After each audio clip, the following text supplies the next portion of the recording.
talk about that, Twitch, because you actually bring a good point. Like these characters, the personalities, like the ability for these racers at the young age to have their own kind of persona. We see in like X Games and freestyle, it was all about persona. Your style is kind of what made you on the bike, but then off the bike, everybody knew who you were. Yeah.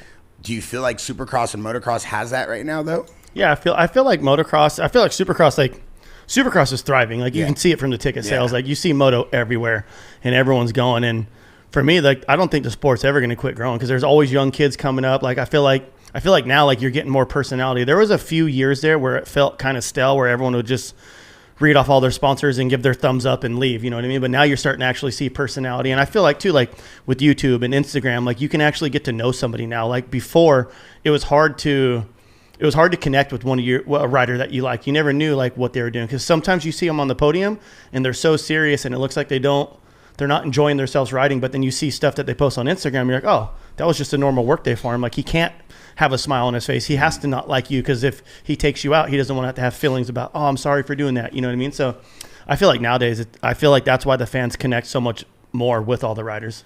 What riders like Joe and this elite level of riding that we're seeing, like we also see a guy like Hayden, like we see these crazy rivalries that Supercross is kind of like, I would say promoting in a way, right? It seems like the audience promotes it, but then Supercross promotes it. And then it becomes more this thing where it's more than just your performance on a bike. It's also how good you talk on a mic. Do you feel like that's where Supercross is going to eventually go, where it's more of a character persona, is like this WWE feel? I feel like it's always been there. I just feel like you have younger kids coming up now that don't really care. They're just like there to prove a point. Like, hey, I'm better than you, you know, like, and I'm going to do whatever I have to do. If I have to talk shit and get in your head, if that works, then I'll do that too, you know?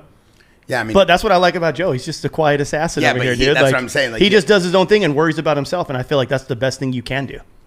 But does it work for guys like Joe? And I honestly ask this because I know Twitch knows, and it's cool to kind of get feedback. Does it work for a guy like him because you see how respected he is, like how I would say honorable is the word. Like he's very true to himself. He's not putting on a front, very genuine. So is it easier for a guy like that to be a little bit less quiet because you know everything he says is coming from a good place? Well, yeah, and he's still adapting to the culture over here. Like, yeah, he's been here for what, 10 years? But it's not easy. Like if I had to go to Japan and like learn a whole new language and like, you know what I mean? Like he would be around all his people. I'm there by myself with like my mom and my sister. You know what I mean? So it's like it's definitely different for him, I feel like, but he's doing a great job at what he's doing. Yeah, like we see you in here with Joe Cancelleri, one of our Jaxxon head coaches who helps train all of our athletes. Like, what do you feel is the biggest difference in terms of like the lifestyle that you live now compared to what you thought it was going to be with motocross? What do you mean, like? Like just the way, like I see you in the gym early in here. I see you completely focused on your passion and your craft, which is riding. But did you feel like this is the lifestyle you were going to be living? No, I mean, honestly, like you said, like the moment I went pro, oh my God, it was the first year was terrible. Like it was terrible. I honestly didn't even want to ride dirt bike. You didn't. Yeah, I mean now, you know, when you're starting to be good at it, you know, maybe win some races here and there, and it's fun. I feel like I enjoy it a lot more.